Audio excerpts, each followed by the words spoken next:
ஸ்டாலின்கிட்ட கேட்குறாங்க, புதியவர்கள் வருகையை பற்றி என்ன நினைக்கிறீர்கள், விஜயை பற்றி கேட்குறாங்க. அவர் என்ன சொல்லிட்டார், நாங்கள் யாரையுமே எதிரியாக நினைக்கல. உங்கள் அப்பா காலத்துலேருந்து இப்படி தான் சொல்லுவாங்க.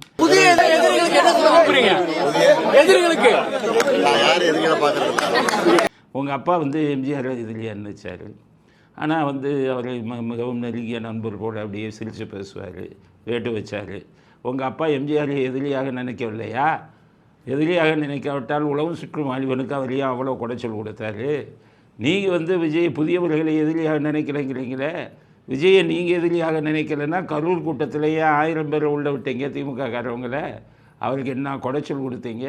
அவங்கள எதிரியாக நினைக்க கண்டு தானே கொடுத்தீங்க. இப்போ ஜனநாயக ரிலீஸுக்கு எவ்வளோ குடைச்சல் கொடுத்துக்கிட்டு இருக்கீங்க, உதயநிதி வச்ச ரகசியமாக. ஆனால் வெளியில் பேசும்போது யாரையும் நாங்கள் எதிரியாக நினைப்பதில்லை. நீங்கள் உங்கள் கதைகளெல்லாம் சொன்னால் ஒவ்வொருத்தரையும் எத்தனை பேர் எதிரிகள்லாம் என்ன ஆனாங்க, அதெல்லாம் கதை பெரிய கதை. அதனால் ஸ்டாலின் அவர்கள் சொன்னதை ஏற்றுக்கொள்ள முடியாது. எதிரிகளை துவம்சம் செய்வதில் வல்லவர்கள், எதிரிகளை ஆளே இல்லாமல் பண்ணுவதில் கைதேர்ந்தவர்கள்.